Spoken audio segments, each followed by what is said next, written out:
Paramashivoham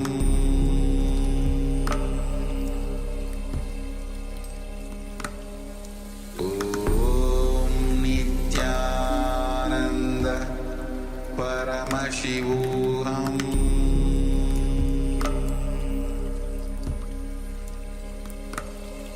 Om Nithyananda Paramashivoham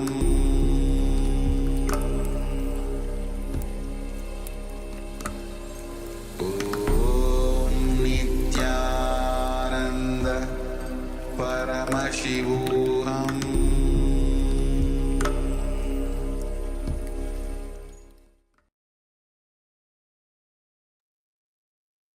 Slowly, very slowly.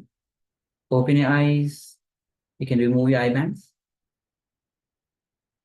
Take a moment to share what was revealed to you through the power of third eye, as you are manifesting this power of seeing picture blindfolded. So, with this deep feeling connection with Bhagwan, let us share what was revealed to you. So, please go ahead and start sharing and understand anything that was revealed to you, even for a fraction of seconds, be it a visual, images, or just you had the glance, or you must have heard a sound, or you had some feeling. In any way, it was expressed, revealed to you. Let us share. Understand it is Swamiji who is manifesting through you. So do not hesitate whether you'll be wrong, you'll be right, whether you'll be thinking, if I share this, what if it's wrong? Do not bother. It's Swamiji who is manifesting through you. So if it's manifestation or not, it is his glory. So let's take a moment and start sharing. Understand it is only when you drop your self-doubt, self-hatred, self-denial with deep trust and surrender, when you start manifesting the power, you enter into the space of oneness, from where the power starts manifesting. Yes, and meanwhile, we welcome everyone that is here with us. We have Ma Parabrahma Swarupini, Nithyananda. Yes, Nithyananda. We have JD, Nithyananda, welcome. Nithyananda. We have participants with label iPhone. Requesting please change your label to your name, and of course you're welcome. We have Chase Young Aya, Nithyananda, welcome. Nithyananda. We have Maha Satya and Parma Satya, Nithyananda. Nithyananda. We have Maha Nyana Pradata, Nithyananda, welcome. We have Ma Ren Xia Hong, Nithyananda, welcome. Yes, Nithyananda. We have Ma Ji Pei, Nithyananda, welcome. Nithyananda. We have Ma Livia, Nithyananda, welcome. Nithyananda. Ma Yang Yan Hong, Nithyananda. Ma Yi Fan, Nithyananda, welcome, welcome everyone. We also have participant labeled Bridge, Nithyananda, and welcome. Yes, Nithyananda. We have Ma Nyana Priyananda, Nithyananda. Yes, Nithyananda. We have Ma Jessica, Nithyananda, welcome, welcome to everyone. And also we have Ma Chow Yu Huang, Nithyananda, to everyone, welcome, welcome. Good to have you all with us. Yes, welcome all of you. So on this journey of the Paramashivoham, the glimpses of Paramashivoham. And we also welcome everyone that is following us on YouTube. You can let us know that you're there. So just give us a hi. And also requesting everyone that is on YouTube to please take part in this power manifestation. If you have taken part in this power manifestation, let us know. Let us know in the chat. We will be monitoring the chat for the YouTube as well as the Zoom room. So once again, requesting everyone to take a moment now and share what was revealed to you in your third eye. So as part of this power manifestation, the first power manifestation of today, the power of third eye vision. So please go ahead and share.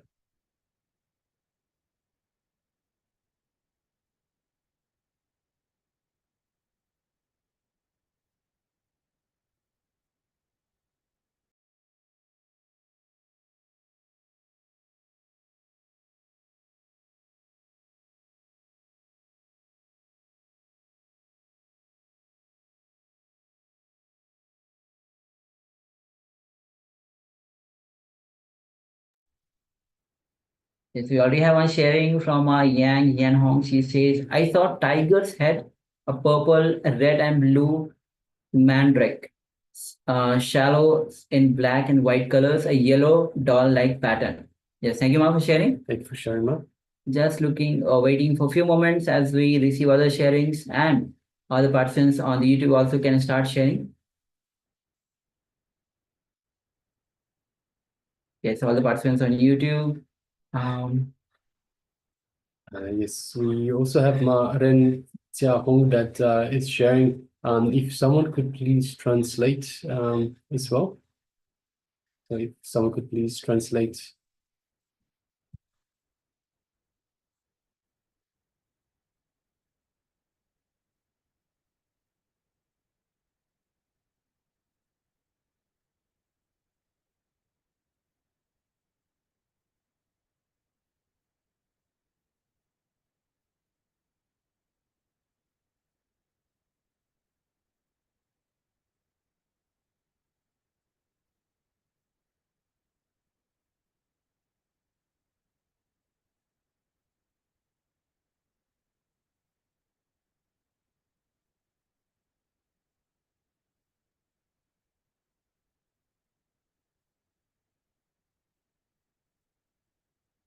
We also have.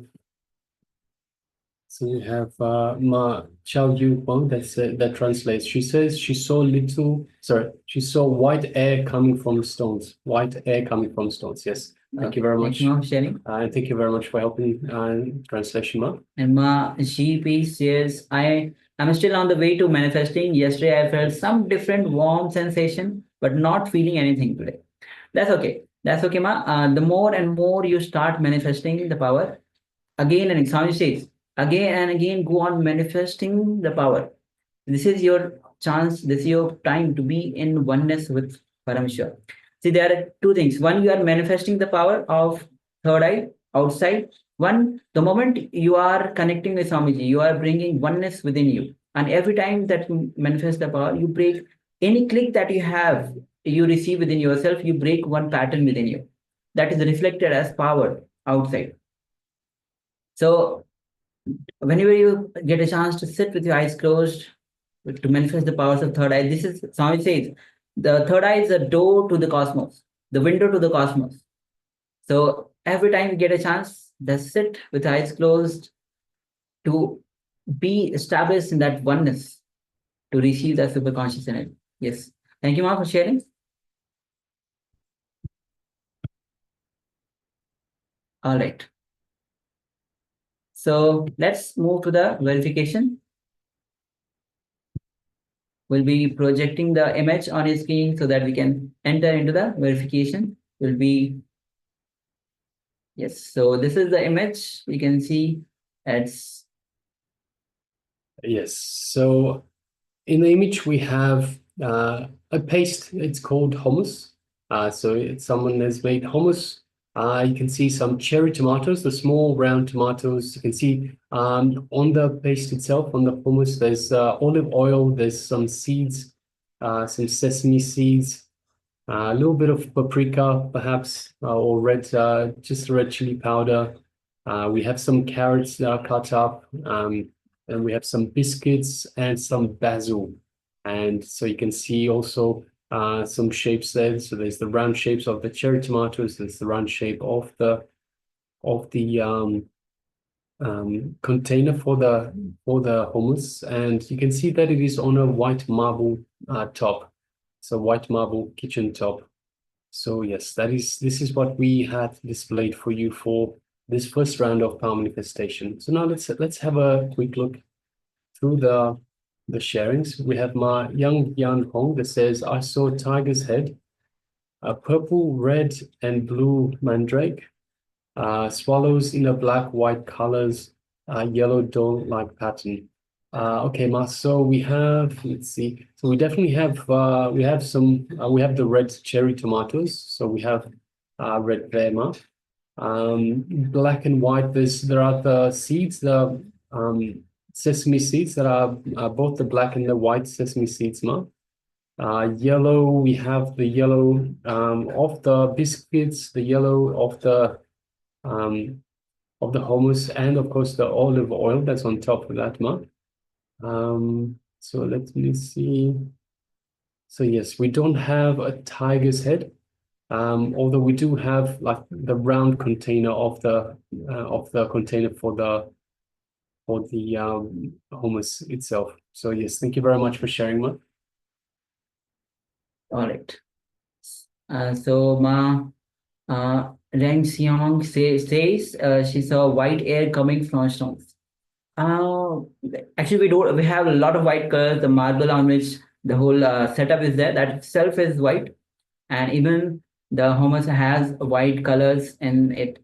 So we don't the stone from stones is mostly the marble and white air. Yes. So the marble itself has like grayish tinges on it. So you might have interpreted that as Stone. like white air, like steam or something coming out of the white stone. So yes, thank you very much for sharing, Mark, and congratulations. Well done. All right. So this was the first round of the power manifestation. Yes. So now let's get ready to enter into the second round of the power manifestation. Yes, so once again, requesting everyone to once again put on your eye bands. So we'll go for round two. Let's put on the eye bands for the second round, the next round of power manifestation. So requesting everyone, please put on your eye bands.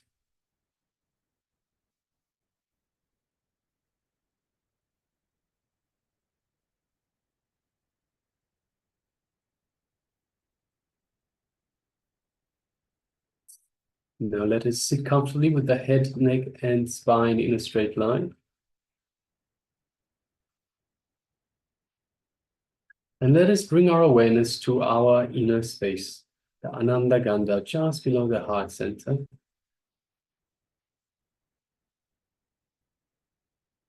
And let us visualize Swamiji in our inner space. Just a mere remembrance of the Master invokes Swamiji in our inner space, our Ananda Gandha, just below the heart center.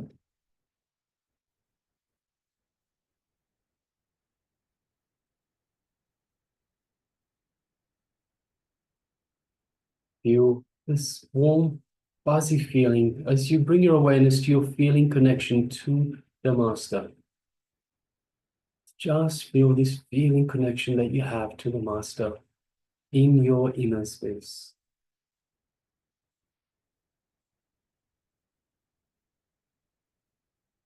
Feel the space of oneness with Swamiji in your inner space.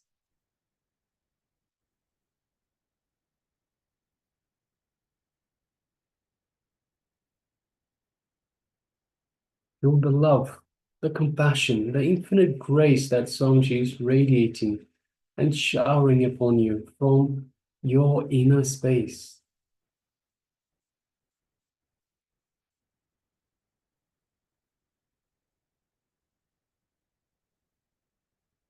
Let's come back to this feeling of euphoria as we are in oneness with Swamiji.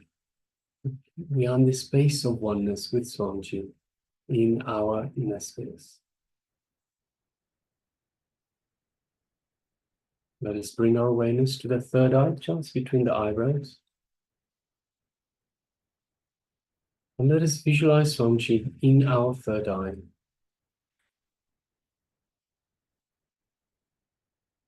Let us gaze lightly through the third eye into Swamiji's third eye. And feel the energetic connection from the Master's third eye to your third eye.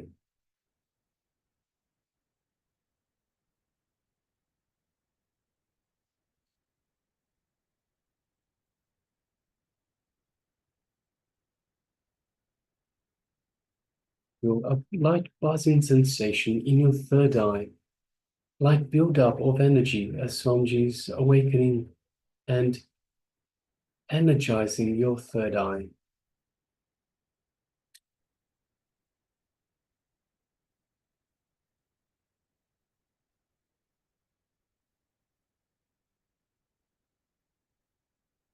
Now, from this space of oneness with Swamiji, let us start chanting Mahavakya. Om Nithyananda Paramashivoham. Om Nithyananda Paramashivoham. Om Nithyananda Paramashivoham. Let's continue chanting the Mahavakya. And from the space of oneness with Swamiji, let us now start manifesting this power of third eye vision. The image is being displayed for you now. Let us begin.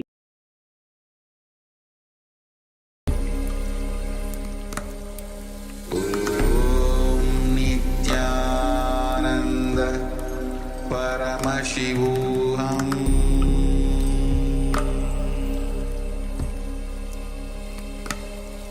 Om Nithyananda Paramashivoham.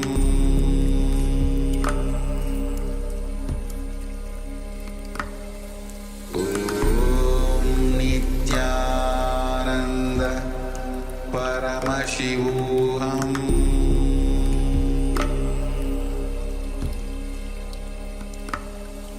Om Nithyananda Paramashivoham. Om Nithyananda Paramashivoham. Om Nithyananda Paramashivoham.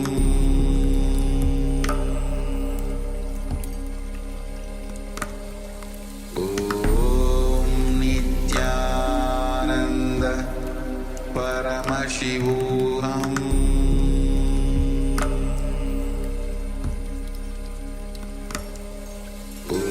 Om Nithyananda Paramashivoham.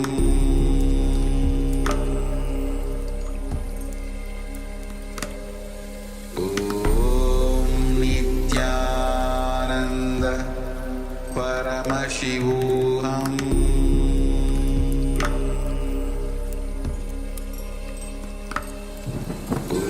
Om Nithyananda Paramashivoham. Om Nithyananda Paramashivoham.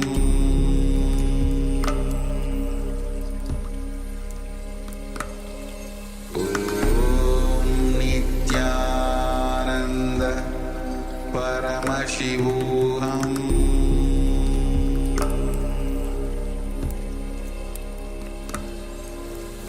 Om Nithyananda Paramashivoham.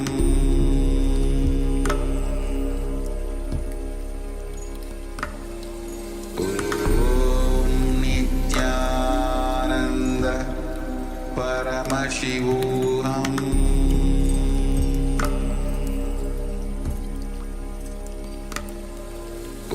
Om Nithyananda Paramashivoham.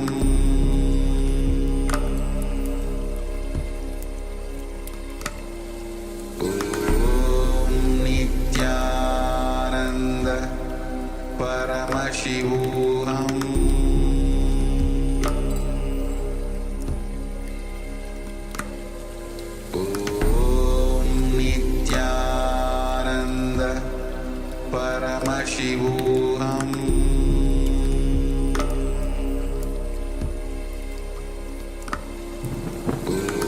Om Nithyananda Paramashivoham.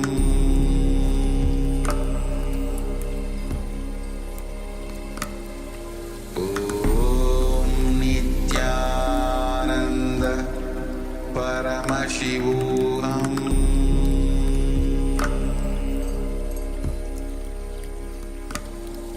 Om Nithyananda Paramashivoham.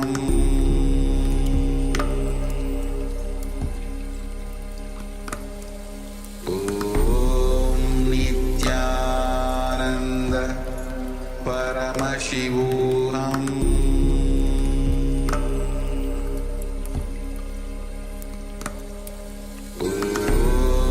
Nithyananda Paramashivoham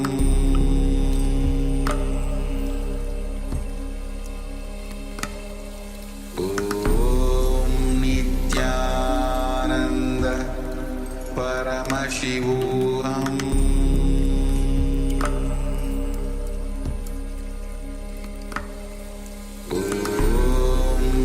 Nithyananda Paramashivoham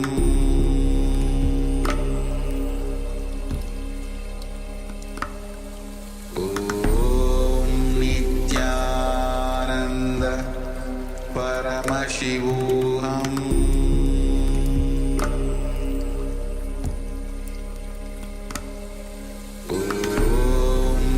Nithyananda Paramashivoham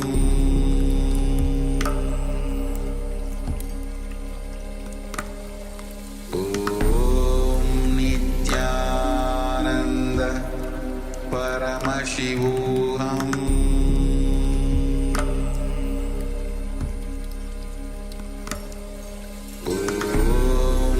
Nithyananda Paramashivoham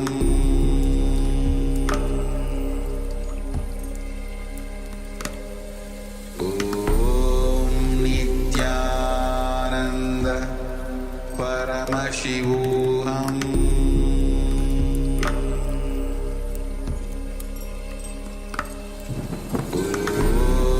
Nithyananda Paramashivoham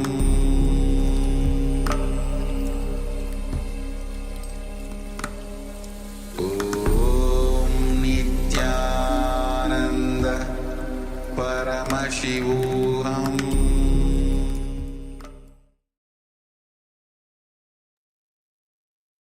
Yes, Nathan, all of you slowly, very slowly. You can open your eyes, you can remove your eye band, open your eyes, and just be in that restful awareness, that space of oneness. Remember, the more and more you time spend in oneness, that is the greatest valuable time you'll be spending in your life. The more and more oneness grows in you. Ultimately, the bliss explodes in you. The more you bring that restful awareness within you, the more you grow that restful awareness within you. It facilitates that ultimate bliss to explode within you. All right. So let's take a moment now and start sharing what was revealed to you through the power of third eye. Any images, visuals, whether you have heard some sound, you had some feeling. Let's take a moment, go ahead and start sharing.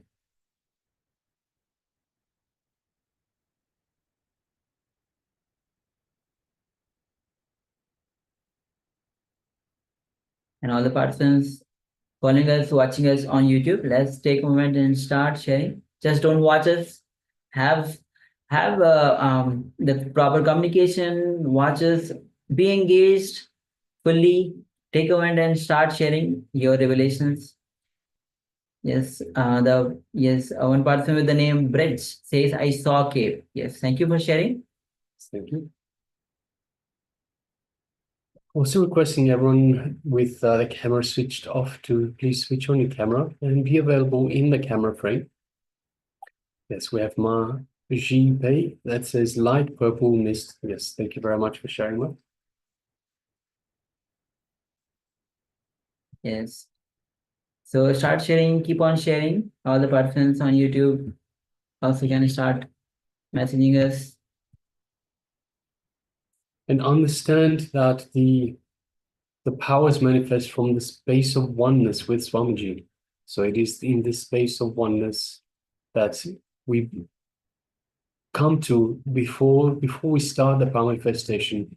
So if you find that your mind gets in the way, then unclutch. We have gone through unclutching again and again. Just unclutch from anything that that is disturbing your mind, that is disturbing your peace, your restful awareness. So again and again, bring your mind, bring yourself back into the restful awareness. So the mind is, it will continuously throw thoughts at you. It will come up with thoughts and so forth. It is what it does. This is what it does. And but understand that the mind is an action. It can be stopped. The mind is your action. It can be stopped. Again and again, we can also just simply become the witness to the mind, become the witness to what the mind throws at us. So whatever thoughts come up, whatever emotions, even whatever, whether we have some stress, whether we have some fears, whatever it might be, worries, anything that comes up, we can just become the witness and not get involved in them. This is how we unclutch. And by not getting involved with them, we remain in the space of restful awareness and we manifest these powers. So again and again, remind yourself, every time you catch yourself being distracted by these thoughts, emotions, whatever they may be, bring yourself back to the space of restful awareness. Yes, we also have Jason says a clay pot. Yes, thank you for sharing. Keep sharing out. We have Ma Livia that shares copper plate for food. Yes, thank you very much for sharing, Ma. We have Ma Renzia Hong who says, I saw yellow houses. Yes, thank you for sharing. Thank you for sharing, Ma. We also have Ma Yang Yan Hong that says a long white wall and green plants. Also yellow wooden strips, tail of a peacock, a yellow, red, and blue wreath of a goddess. Yes, thank you very much for sharing that. All right. So, and just checking on the YouTube, and then we'll be moving to the verification. All right. So now we'll be reading the image on your screen. So let's prepare ourselves to see the picture as we reveal. Yes, so this is the image. As you can see, it's a you can see the amla, and the powder itself, the amla powder. You can see the ball in which the amla powder is kept, and you can see on the left side there's a white bowl with the kind of a stick. Yes, so it's kind of whole Ayurvedic kind of setup with a dark with a shine coming from the right top corner. Yes, so once again, we have the amla fruits, which are round, lime green color. We have some nuts, some dry nuts. We have the amla powder inside this wooden bowl. So this is the light brown powder. We have, I'm not quite sure what the tree is. We have a tree, small branch with green small leaves. And yes, we have the white tool we have in the background, utensil bowl, where we smash the nuts itself to make the fine powder. I'm not entirely sure either what this is called. So if you had any of those, so there's a lot of round shapes here, and there's the colors white, light brown, cream, green, brown. So yes, all of that, and of course white. White is quite predominant. So let's see how we went. So going through. Okay. So I saw Beja says I saw a cave. Okay, thank you. Light purple mist. Yes, we don't have. Well, we have some shades of light purple. Not very much. I mean, we have the color white from the sunshine. That could be seen a little bit misty. It is a little bit misty in nature. Yes. And a clay pot. Yes, we definitely have. It's not a clay, it's a kind of a wooden pot. So, but it definitely gives a feeling of a clay pot. And there's on the side we have like white color pot. This might be of the clay pot, yes. And the copper plate of food. So the front bowl itself, the pot itself gives the color of the copper. So yes, I Yes, saw yellow thank you, Ma house. Livia. Well done. Ma Rencia Hong says, I saw yellow house. So we have shades of yellow and the brightness of the sun itself. So yes, thank you, Ma. And Ma Yang Yan Hong, a long white wall. So we have a lot of white. Green plants, we have the green of the tree branch, little small tree branch, and light green of the amla fruit. Yellow wooden strips. So the ball itself is made of wood, and it looks like there's strips in the makeup of the ball itself. Tail of a peacock. So the little branch of the tree looks a little bit like a peacock feather mark. So yes. Yellow, red, and blue wreath of a goddess. So we don't have the red or the blue. We do have yellow. So yes, thank you very much for sharing, Mark, and congratulations. Well done. All right. So with this, now let's get ready to enter into today's session by Swamiji.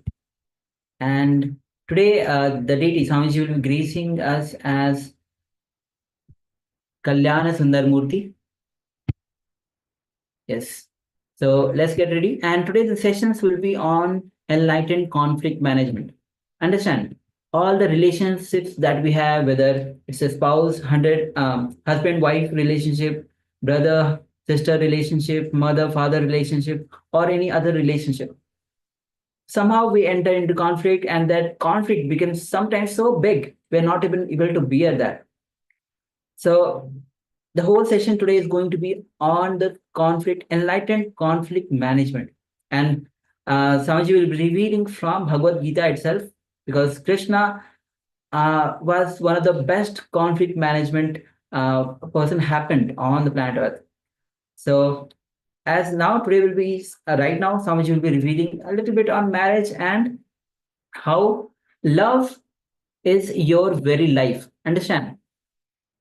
We don't need love from outside. What we look from outside from other person as love or attention. Someone says what we actually looking from outside is attention. It's not love. And Swami says love is our very life. We don't need love from outside. When we are established in that consciousness, love radiates through us. Means when it's radiating through us, automatically we don't need love. In fact, whoever comes in our presence will be filled with love because we are radiating love. So let's get ready to enter into this revelation by Swamiji on marriage and love is your very life.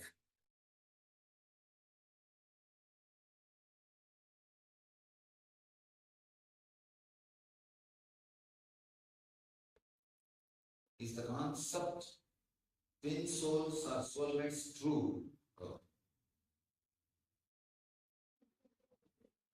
My favorite subject, marriage. There is no such thing as soulmates. When you are in love, you feel as if the other person is a fulfillment for you. And he also feels you are a fulfillment for the other person. Just have everything will come out. I always tell people, love is blind, marriage is eye opener. Love is blind, marriage is eye opener. So, all ideas of soulmates and everything is seasonal. It is only seasonal. It is not eternal. Soul does not need any second person to be in bliss. By its own presence, it is all fulfilling and enjoying and exploding.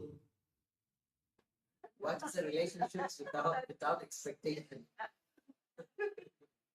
I tell you, without expectation only real relationship can flower. Somebody asked me, in America, just like this I was telling, somebody asked me, Swamiji, I'm afraid of marrying. What under what layer the fear of marriage comes? What is the layer under which the marriage comes? I told them marriage comes under all the 4 layers. First thing is the fear of losing the status. Somebody asked me, Swamiji, people say marriages are decided in heaven. Is it true? I tell them, I don't know whether it is decided in heaven or not. But after that, people live in hell. That much I know. After that, people live in hell. You are talking a lot about marriage and joking about wives. Would you ever get married and have a family? After all, you said at age 14, 21, 28, lamas are allowed to marry. What about Swamis? Now, Swamis can marry at any time, no problem. And actually, Paramahamsas can marry at any time. There is no problem. First of all, I am not technically a Swami. I am technically Paramahamsa. Swami means somebody who is trained by a earlier master to sit in that same seat, like a successor, predecessor. They are only called the Pidadhipatis and they have lineage and they have so many rules and all those things. Paramahamsas are the people who left their house and took this life to achieve enlightenment. They have not left for the sake of some Peetam, to sit in some throne or to be a head of some institution. They left out of their quest for enlightenment. So Paramahamsas are no way bound by the rules and regulations of the Swamis. But one thing, let you be very clear, I am not going to marry. And that I am very clear. And because I have seen many people, and I have some more jokes now, and I have now too many jokes coming up. They are all coming and crashing now. The traffic jam is happening in my throat. Everyone is trying, hey, I am coming, I am. So, whose question it is? Okay. Let it be very clear, I am not going to marry. In Hinduism, the idea of divorce never exists. There is no idea of divorce. According to Hindu marriage laws, the divorce is not possible. And I want to tell you one important thing. Still, we don't have a Sanskrit equivalent word for divorce. We don't have a Sanskrit word for divorce. Divorce, as such, the very idea is not socially accepted. Because before the marriage, they are very clearly made to understand nobody can suit or match your fantasy. Either you live with your fantasies and get frustrated after seeing 5-6 persons, or drop your fantasies and live with one person happily forever. Only in the fairy tales you get the word. They lived forever happily. They lived forever happily married. Only in the fairy tales you can get the word, not in reality. In reality, only when you drop your fantasies, you can experience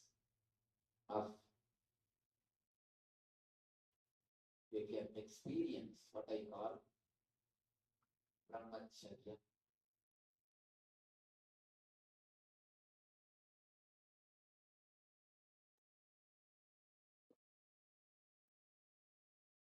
I welcome you all with my love and respects.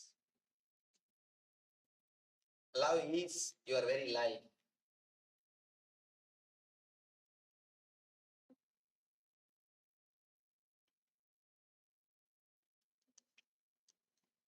It's beautiful. After the Viswarupa Darshana, showing the cosmic form, giving the experience of cosmic consciousness,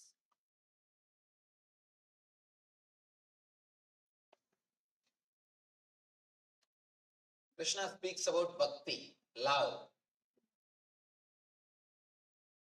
Usually people think after bhakti comes spiritual experience. But I tell you the truth. After spiritual experience comes bhakti. Never a real bhakti can happen to you before spiritual experience. East always believes first spiritual experience, then social service. But Western religions believe social service will lead to spiritual experience. No, never. Only a person who had the experience of every being as part of cosmic consciousness can really radiate love. Only he can know what is love. Nobody else can know what is love. Others can think they love as if they love. Be very clear. There are so many people who act as if they love. Sometimes by acting, they start thinking that they are loving. Never you can love by acting. Love is supposed to flow from your very being. It happens only when you experience the cosmic consciousness, spiritual experience. It is so nice. Krishna puts the whole thing step by step.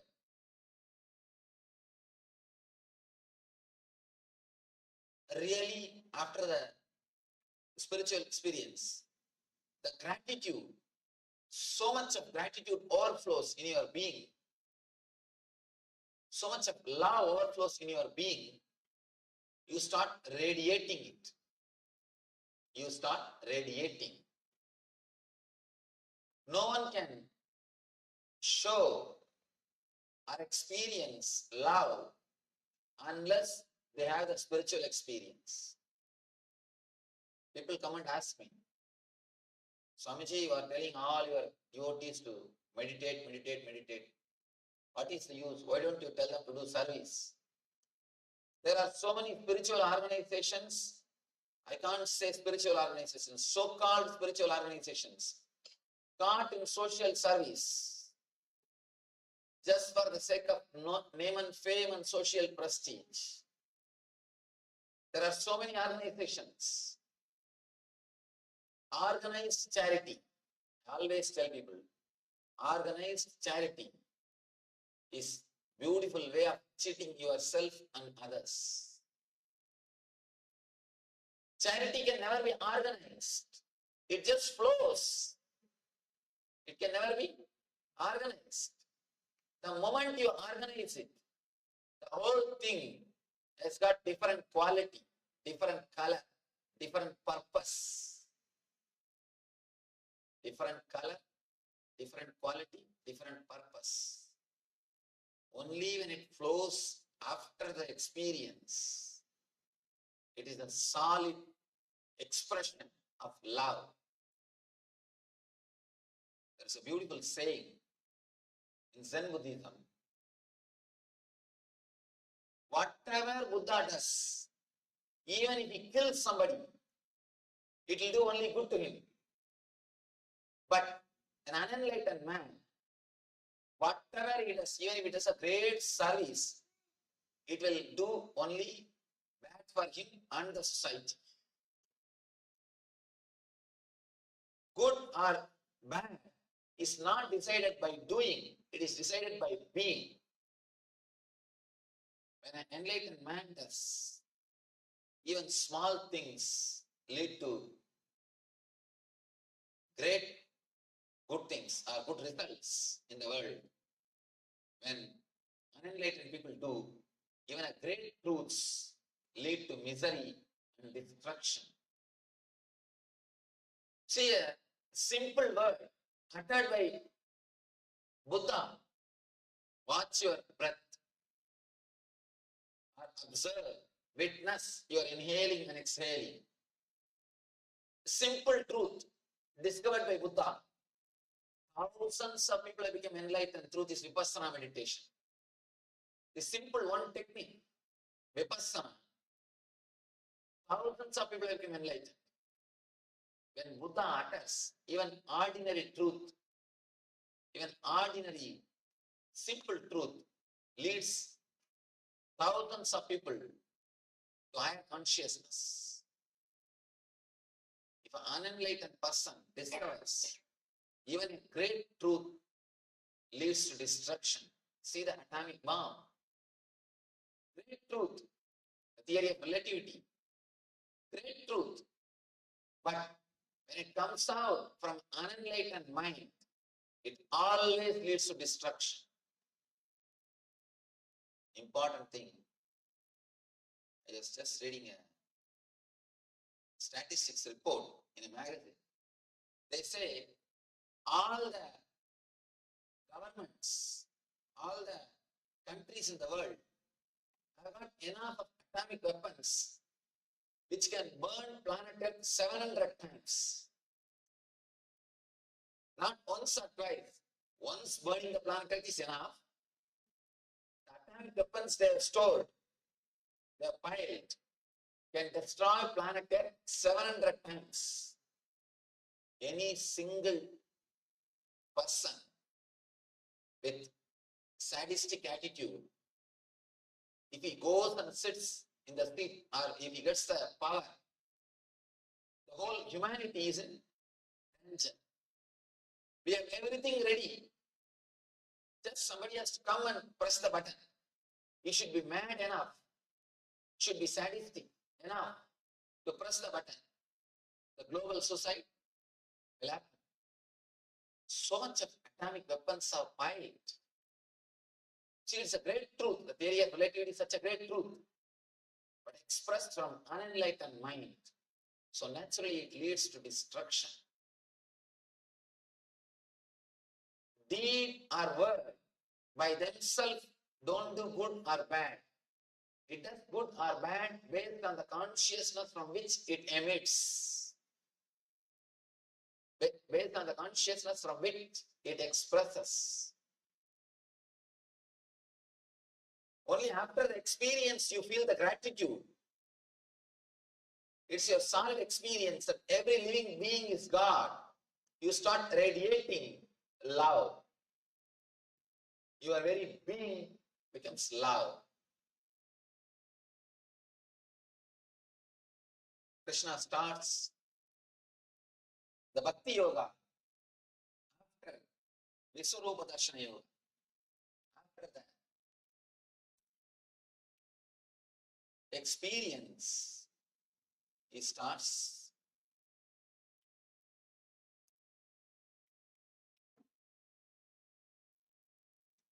Bhakti Yoga.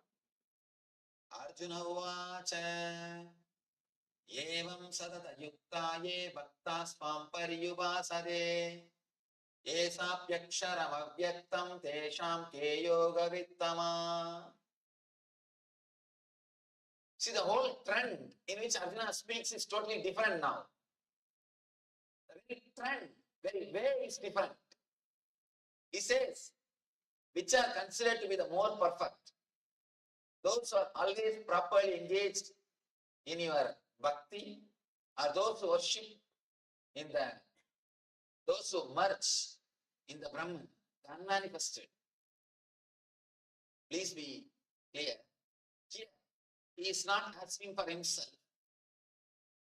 It is from here the trend starts like a simple discussion. It's more like a trying to record the truth, trying to put the whole thing in record for future generation. The questions from here is neither doubt nor inquiries. Just he tries to put the whole thing in the form of writing so that it will be useful for the next generation. A simple understandings. Yes, who is established in you totally, whether a person who is devotee or person who is enlightened. Two things. The religious people or so-called religious people always confuse this sloka, giving the meaning. Arjuna is asking whether worshipping the form or formless, which is right one. But I tell you, that is not the way Arjuna is asking. If you see the answer of Krishna, you can understand that is not the way Arjuna is asking. Arjuna is asking, is it good to be established in the same consciousness or to express the love and gratitude which is created by the conscious experience to the whole universe, to every being? See, when you get that spiritual experience, some people stay in that same experience inside, that's all. With closed eyes only they can see God. He is asking, that type of person is great. A person who opens his eyes and sees God in every being, he is great. Please understand, he is not asking whether worshipping the form is great or worshipping the formless is great. No. But the so-called religious people have always given this meaning and created problem between Shankara and Ramanuja. It goes on and on and on. But if you see the answers, it is very clear. Arjuna is not asking this. He is asking, should I be established in that same experience, or should I express the gratitude which is happening to me? Expressing the gratitude which happens because of the experience is bhakti. Having that experience and rejoicing, staying in that experience is jnana, that's all. But Krishna's answer is, both are one and the same. Both are one and the same. And both are not two different things. How the first one leads to second one, and the second one leads again back to first one. You see, you must have heard about the vicious circle. First one leads to second one, and second one leads to the first one. And now I wanted to introduce a new word, virtuous circle. Vicious circle leads to low energy, to a lower level of consciousness. Virtuous circle leads you to higher energy, higher level of consciousness. Bliss and devotion. Bliss and gratitude. Gratitude and bliss. These two are virtuous circle which leads you to the higher consciousness. Bliss means the experience leads you to expression, gratitude, service. Again, the expression, the gratitude or service leads you to bliss. One leads to other, the other leads to first. So it is called virtuous circle. Usually we are caught in the vicious circle. Fear leads to greed, greed leads to fear. Fear leads to more greed, more fear leads to more greed, and more greed leads to more fear leads to more and more greed, and more greed leads to more and more fear. This is vicious circle. And here, Krishna introduces virtuous circle. Virtuous circle is what he calls dharma. Dharma means virtuous circle, which leads you to higher and higher consciousness, which leads you to higher and higher level of experiences. Sri Bhagavan Vacha Maya Vesya Manoye Mam Nitya Yukta Ubasade Shraddhaya Parayo Veda Deme Yukta Tamamada Maya Vesya Manoye Mam Nitya Yukta Ubasade Shraddhaya Parayo Veda Deme Yukta Tamamada.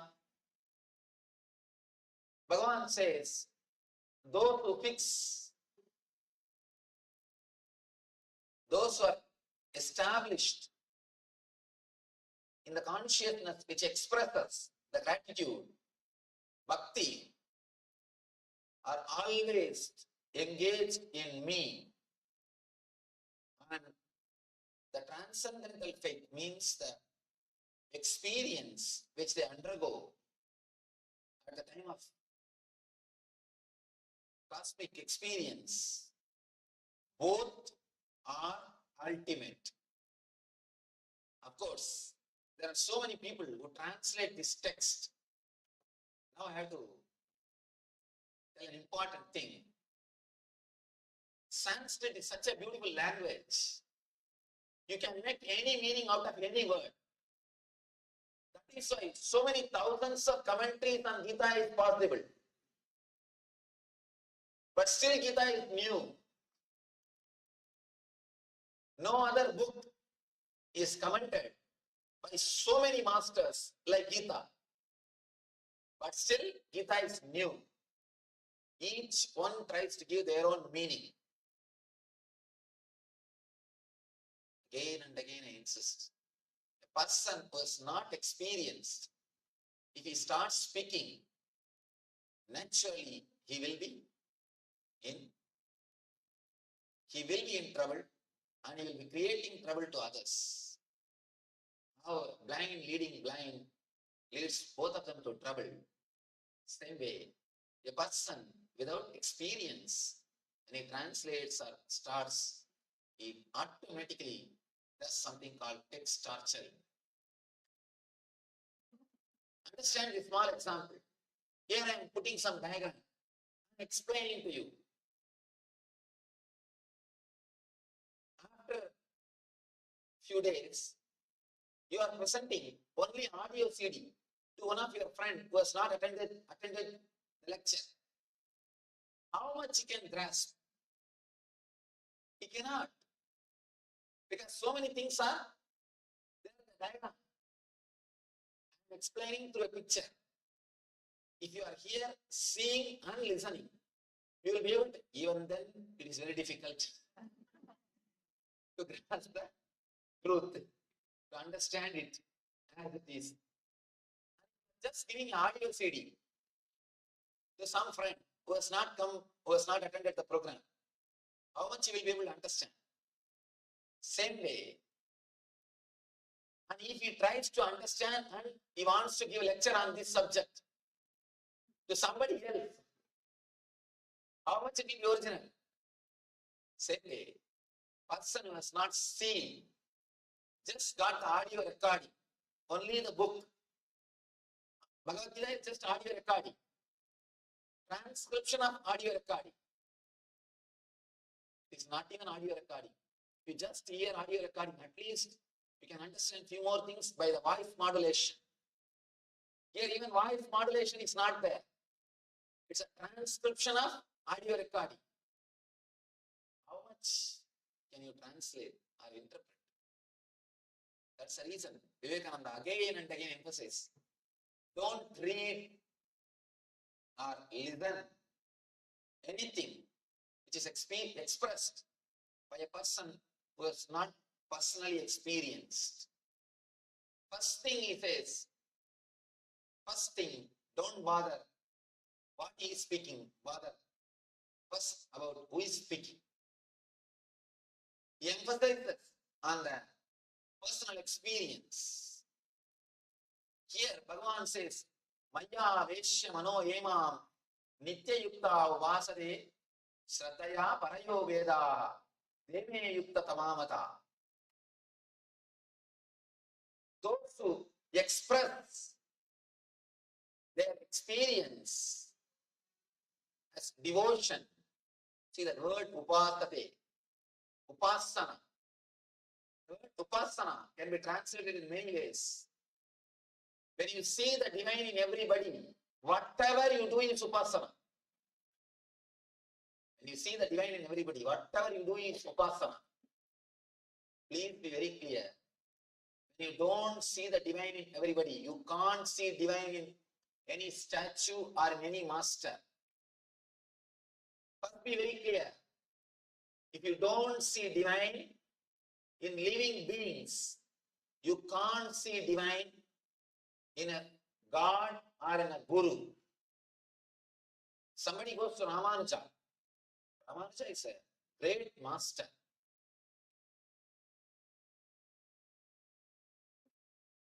But for Ramanuja, South India would have lost the whole spirituality. Shankara went and settled in North.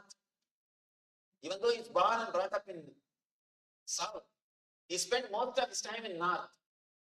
This is because of Ramanuja, the devotion and the spirituality thrived in South India.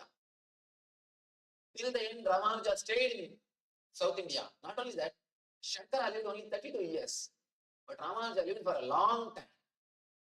He lived in the planet Earth for a long time. And he inspired thousands of people.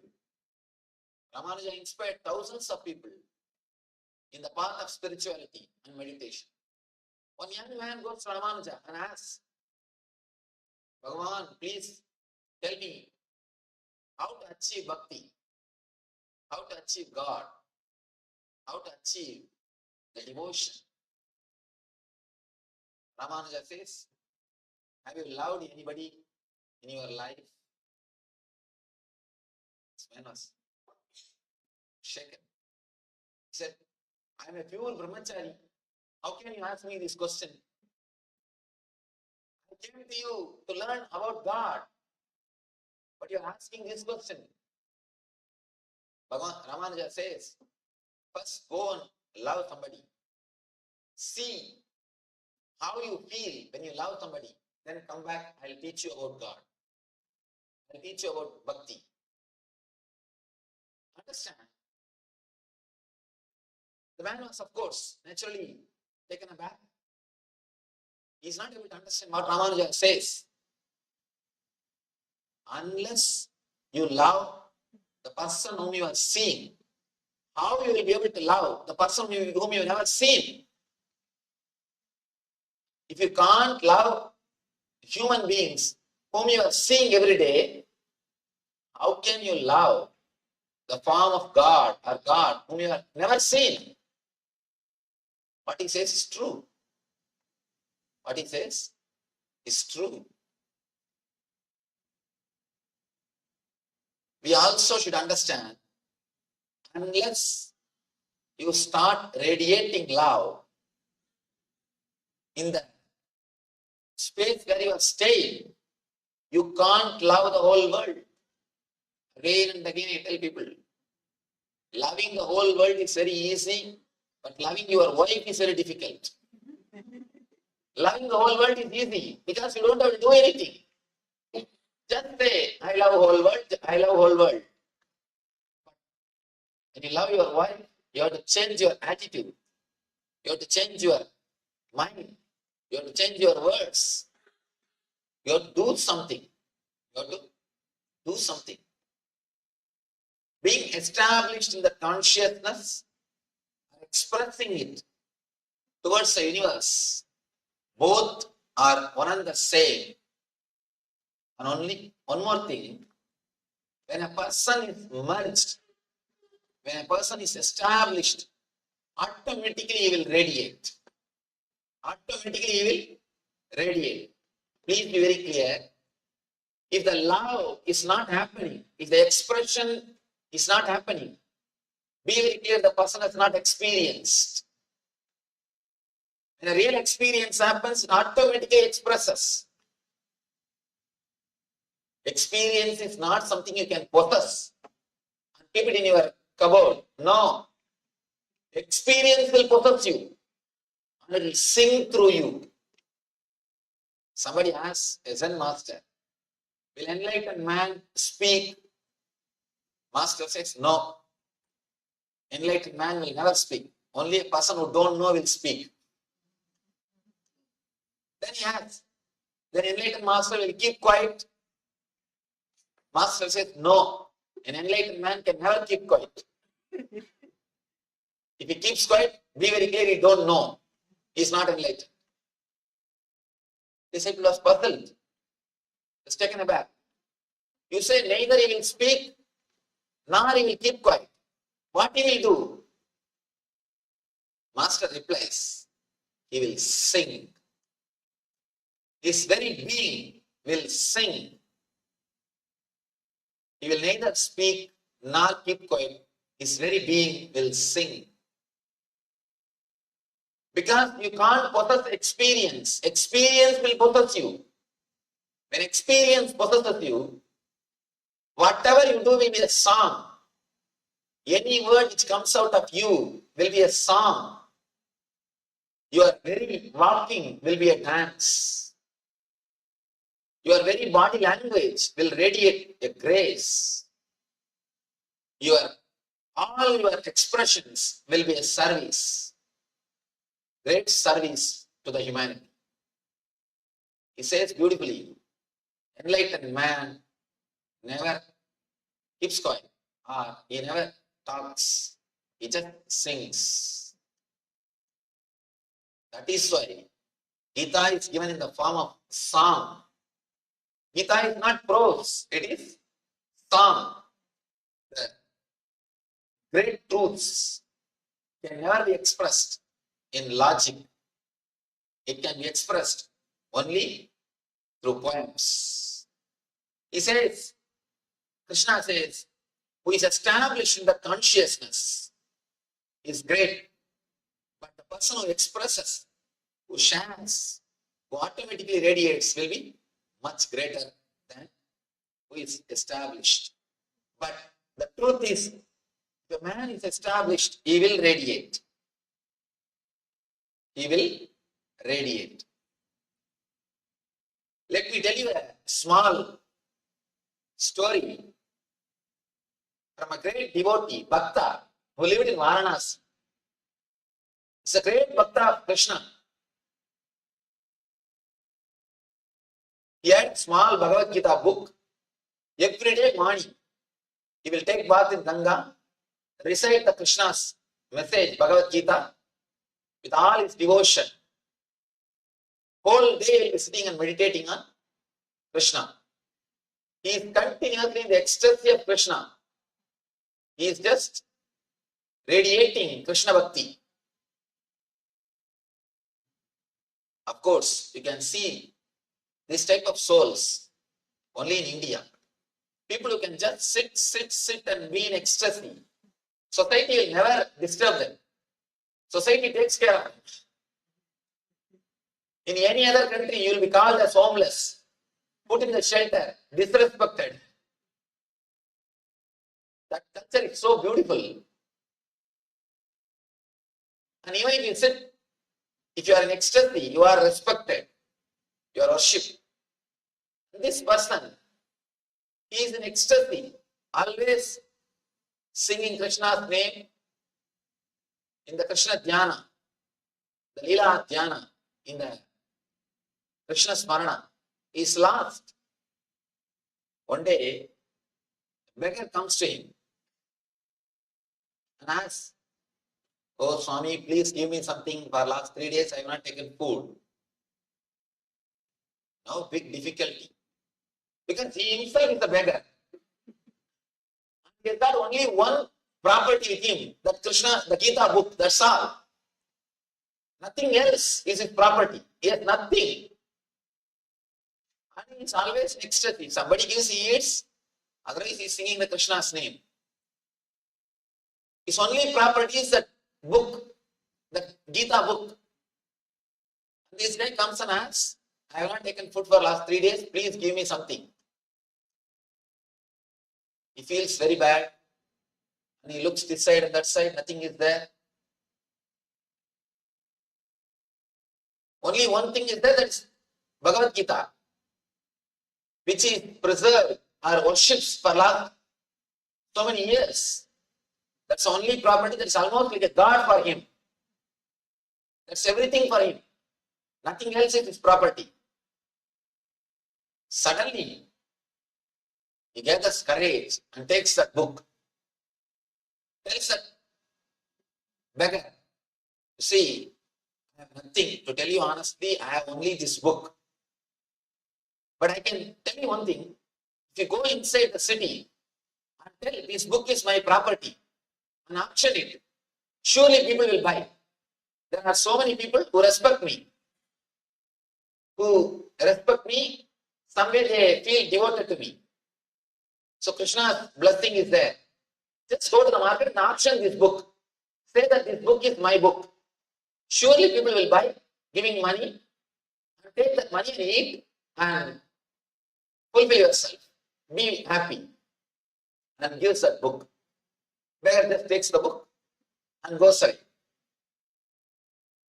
Next day morning, when he is supposed to chant the Gita, he says, "Oh Krishna, I have given away your words to keep your word."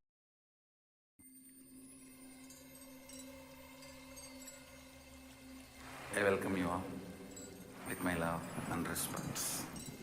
Let you all open all your three eyes. Om Nithyananda Paramashivoham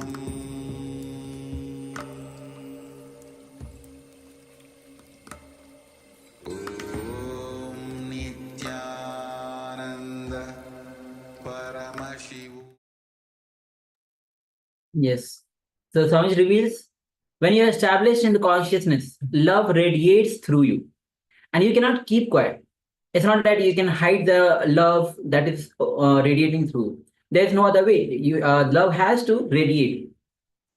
And Swamiji actually shares one example of how a Zen master who is enlightened. Somebody asked him, will the enlightened master keep quiet? He says, no, he cannot keep quiet. Will the enlightened master speak? He says, no, enlightened master doesn't speak.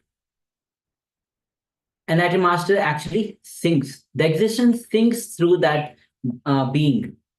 So when the person is established in the consciousness, the whole existence just sings through that body, and the love radiates through that. It's just anybody who comes in the presence of the master, presence of enlightened being, feels the presence of love.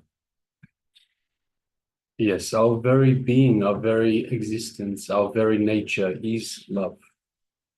Love, bliss, so many different words all have the same meaning. It's the super consciousness and the feeling connection we have with the cosmos. We are the cosmos. We are Paramashiva. We are love, eternally love, the space of love. Yes. So let us now move on to the next segment. And by the way, if you have any questions in relation to the program, anything that you have seen on the program, any questions, anything that you'd like cleared at any time, please do let us know. We are here to guide you along, to help you along. Meanwhile, let us move on to the next segment, which is once again a detox segment. And for today's detox, we will have a look at detoxifying with herbal tea. Now, ideally, the herbal tea should be had late in the evening, 2 hours after you have a nice light meal, after you have a meal. So the stomach should be light, light empty stomach. So it shouldn't be on a heavy stomach. It shouldn't be after just eating, because that will not have any effect. So ideally, have the herbal tea about 2 hours after your meal on a light, empty stomach. And of course, it should be served. It should be served hot. Now, the preparation time will take roughly about 5 minutes. And this is from Ayurveda. Basically, bring any combination of Siddha herbal leaves, which is can be Adimaduram, which is licorice, can be Karsilankani, which is also known as false daisy. It can be Ponangani, Karpuravali, mango leaves, and of course, if you don't know what these are, so I'll project the names of this. I'll project this spreadsheet on the screen, so you can have a look. You can note it down. You can note it down, and you can find out the name in your area. Just give me one moment.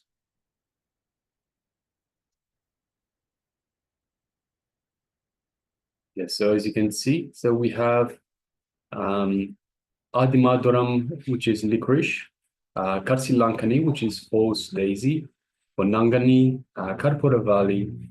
It can be mango leaves or tulsi leaves. So all of these, you can bring any of these, or perhaps a combination of these, to a boil, and in 1 glass of water. Then after you boil it, after you bring it to a boil, just let it settle, then filter and serve with honey or organic jaggery. So honey or organic jaggery. Organic jaggery. Jaggery is the raw sugar cane. So raw sugar cane juice is let to settle, and it makes into jaggery, so nice solid jaggery. So with the honey or jaggery, put as much as you need according to your taste. And then finally, you can add a few drops of lemon juice. So however many drops of lemon juice you want. Some like it more lemony, others less lemony. And of course, a disclaimer for diabetic patients, for those of you that have issues with diabetes, please avoid jaggery or any artificial sweetener. So for diabetic patients, I think honey is okay, but please just double check that as well. And let's understand the power of Siddha herbs. With herbs, Siddha herbs, you become a Dhira, means able to discriminate the authentic and inauthentic. See, only when you have that discrimination proper, you will be understanding what is authentic and what is inauthentic, and you will be able to discriminate. That is called as Dhira. So, and with the Siddha herbs, you will build immunity, because Siddha herbs act as Aushadha, means medicine. And Siddha herbs are very much in the history, as you look in the history of Bharat, lot of Siddha herbs has been used to receive enlightenment and manifest powers. There have been many Siddhas which have been using the herbs for enlightenment and to manifest the powers. And for a clean stomach, it helps, the Siddha herbs helps in problems of acidity, gas, constipations, helps hydration. So there are so many benefits of the stomach itself, where it helps in if you have acidity, it helps whether you have gas, constipation, or even it helps in the hydration. And next is a very important, like clean, straight vision. And nowadays lifestyle where so many people are just suffering with the vision sight of their eyes will not flutter too much, and it will be bright and fresh with the Siddha herbs. And the next benefits of Siddha herbs, it overcomes tiredness, and it makes you feel, if you are feeling sleepy, and you will overcome your sleepiness and tiredness. Siddha herbs can never be addictive, and it can never cause addiction.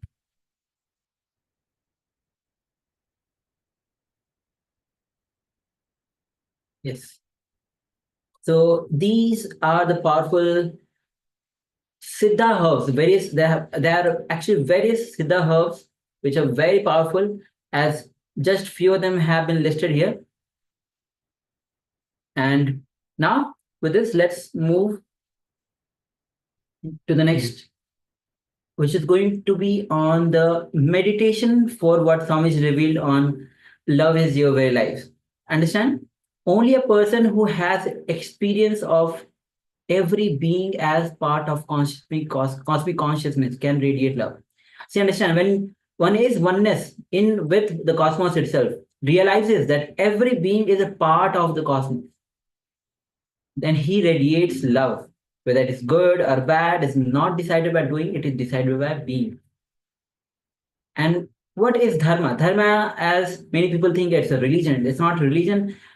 Dharma means a virtuous cycle which leads you to higher and higher consciousness, which leads you to higher and higher levels of experiences. So let's enter into the meditation. Yes, so in this meditation, we will feel the love overflowing inside ourselves. So requesting everyone, let us sit comfortably. So sit comfortably by yourself and just close your eyes. Make sure you have enough space around you and make sure that you are not distracted. So be in a nice, clear space, free from distractions. And for those of you following us on YouTube, please do the same. So find yourself in a nice, comfortable area, free from distractions, and just close your eyes.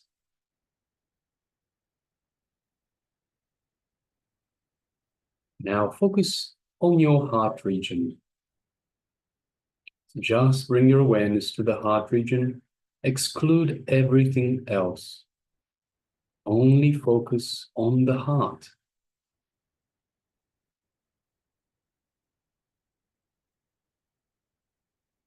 So bring your awareness to your heart region and focus on the heart.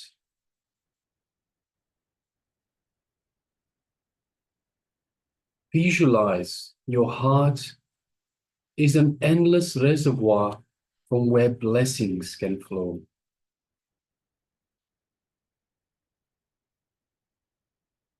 Visualize your heart is an endless reservoir from where blessings can flow.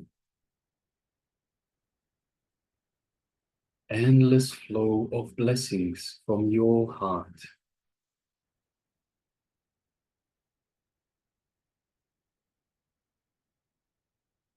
Feel every heartbeat deeply.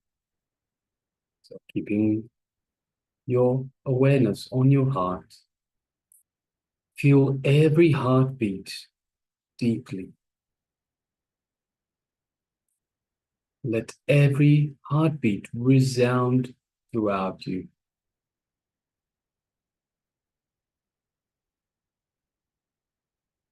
Every heartbeat, feel deeply and let it resound throughout your entire body, your entire being.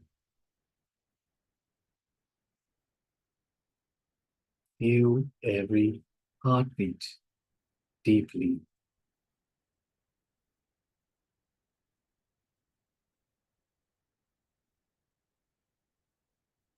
Your blessings are still flowing from your heart, from the endless reservoir that is your heart. Feel every heartbeat deeply.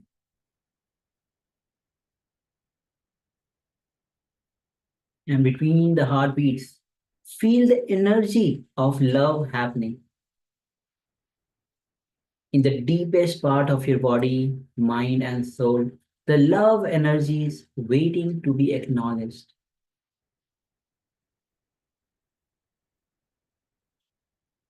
And invite the love energy of the heart to flow and fill these greatest part of your body, mind, and soul.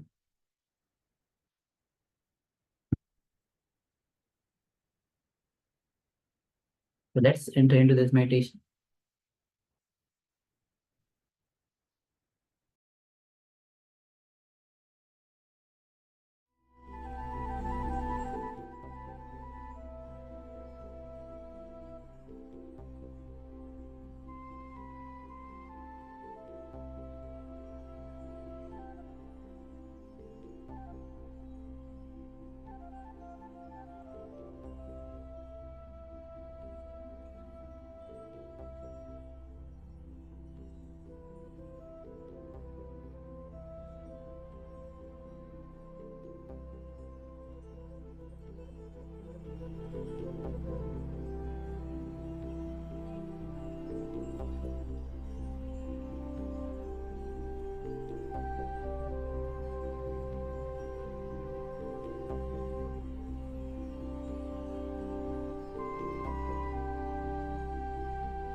Yes, you can relax now.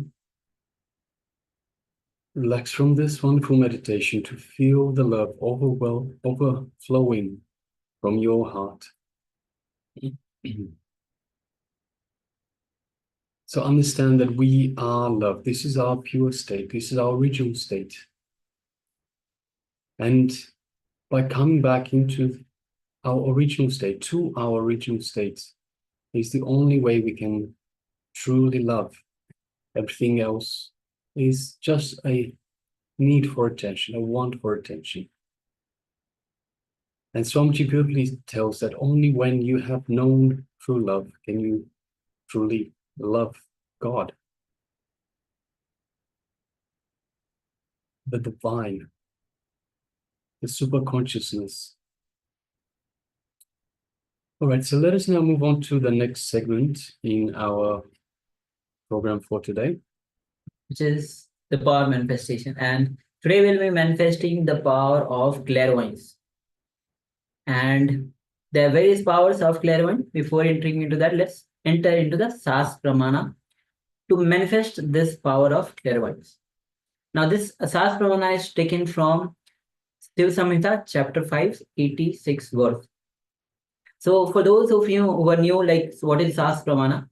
So, for any powers that actually there are more than 463 powers that Paramashiva reveals in Vedas and Agamas. So this power which you are about to enter is taken from Shiv Samhita, chapter 5, verse 86. This is called as Sas Pramana, means reference from the scriptures. So the verse goes as Jnanam cha pratimam tasya trikalavishayam bhavet dura shruti dura drishtihi swechaya khagata prajet.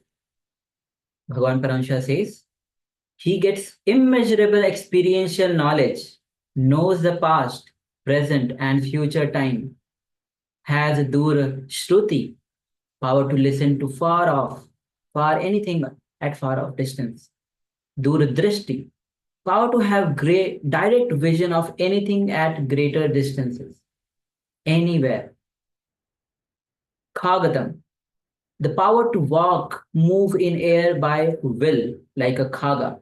Khaga is a flying bird. An ability to speak on any unknown topic, any unknown subject, omniscience. So these are the powers of the clairvoyance which you can manifest through this. If you start manifesting the power of clairvoyance. So in this round, we'll be manifesting the power of scanning the image that the acharyas are thinking and looking at. So with the acharyas, we'll be looking at image, thinking about the image, maybe even discussing about the image. And you as the participants will be scanning the acharyas and getting all the details of the picture, every single detail of the picture that acharyas will be looking at. So let's get ready to enter into this manifestation. Yes, so let us sit comfortably once again with the head, neck, and spine in a straight line. And let us once again bring our awareness to our inner space, our Ananda Ganda, which is just below the heart center. And let us visualize Swamiji in our inner space.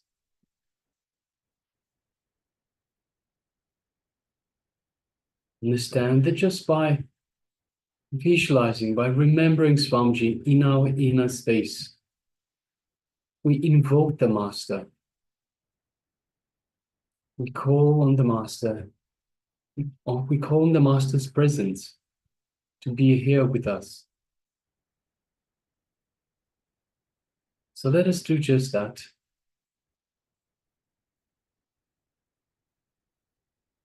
Let us reach out to Swamiji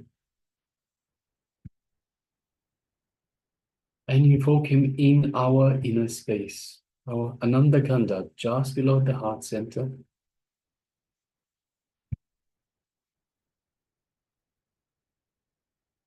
And feel this feeling connection that you have to the Master.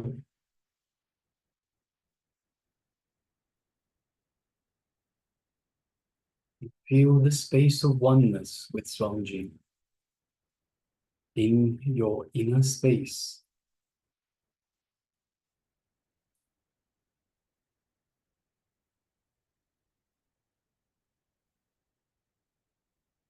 Now let us bring our awareness to the third eye, just between the eyebrows. And let us visualize Swamiji in our third eye, our Anya chakra. As we do so, we feel an energetic connection. We look through our gaze through our third eye into Swamiji's third eye. And we feel this energetic connection to the Master's third eye.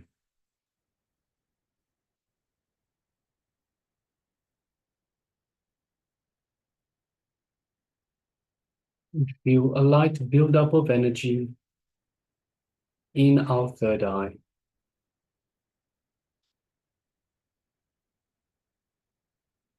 As Swamiji is awakening and energizing our third eye.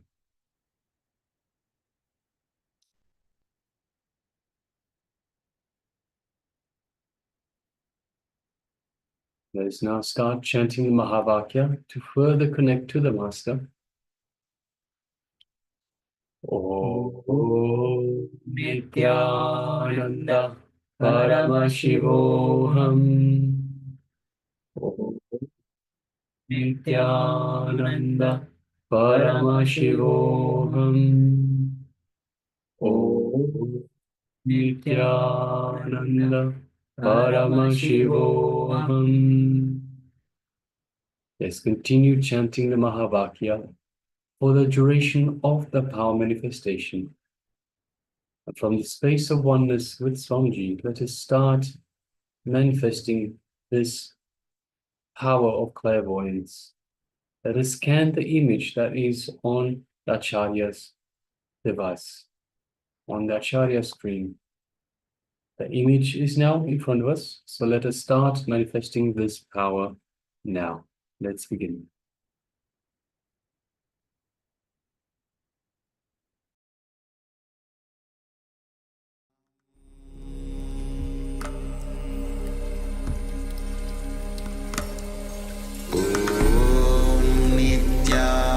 Nithyananda Paramashivoham.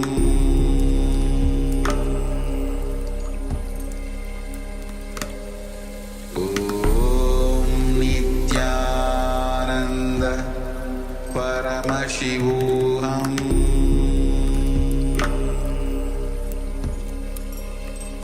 Paramashivoham. Om Nithyananda Paramashivoham.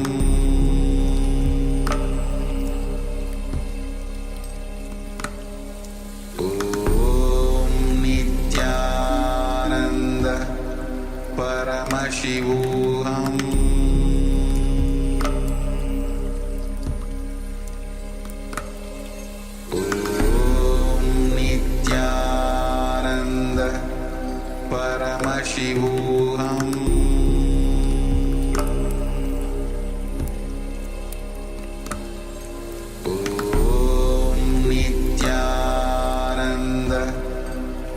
Paramashivoham.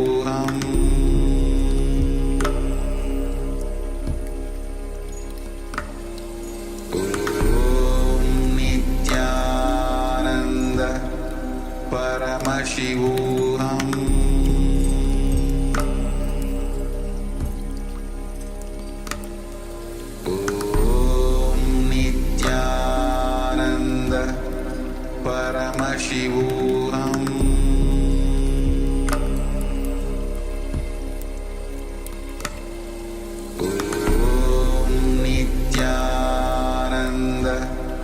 Paramashivoham.